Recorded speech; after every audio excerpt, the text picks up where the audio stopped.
मैंने सुना है एक बार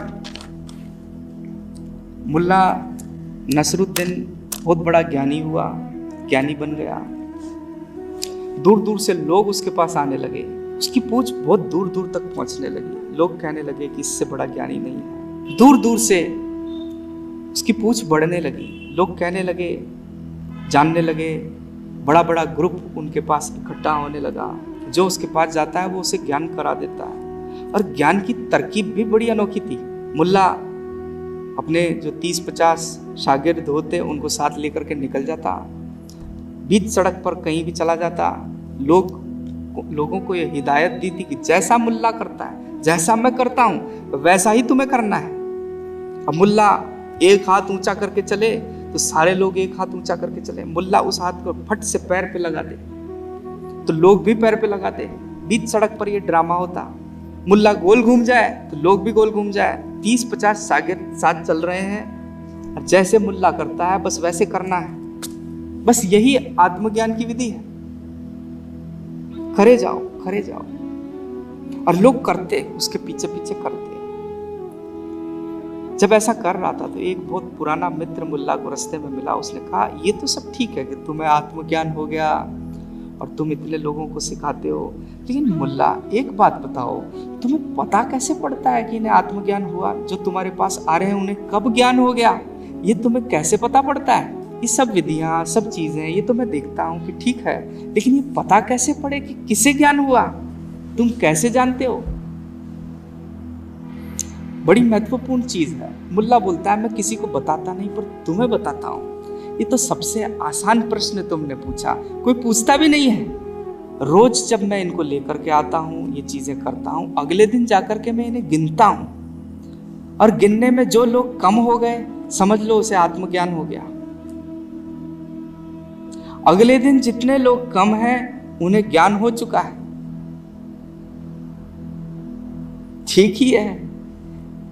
ये जो बेवकूफियां वो करा रहा है जिसे ज्ञान हो जाएगा, ये सब बेवकूफियां ही लगेगी, लगती भी है। फिर सब बचकाना लगता है, सब बेवकूफियां लगती है।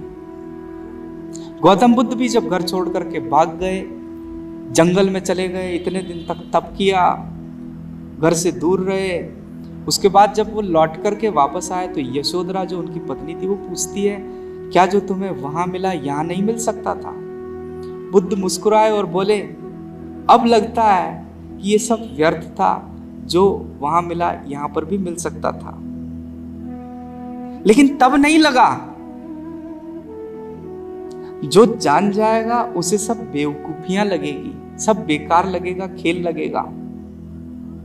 जो नहीं जाना है उसे ही सब कुछ ठीक लगता है, बड़ा मजा आता है, बेवकूफियों में मजा आता है।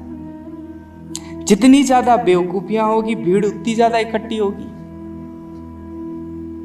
हिटलर ने माइन कैम्प एक किताब लिखी, उसकी आत्मकथा है, उसमें यही लिखा कि मैं मेरे कुछ आदमी ऐसे तैयार रखता था जो जैसा मैं बोलता उसी के साथ हाय हिटलर कहते थे हाथ खड़ा करके।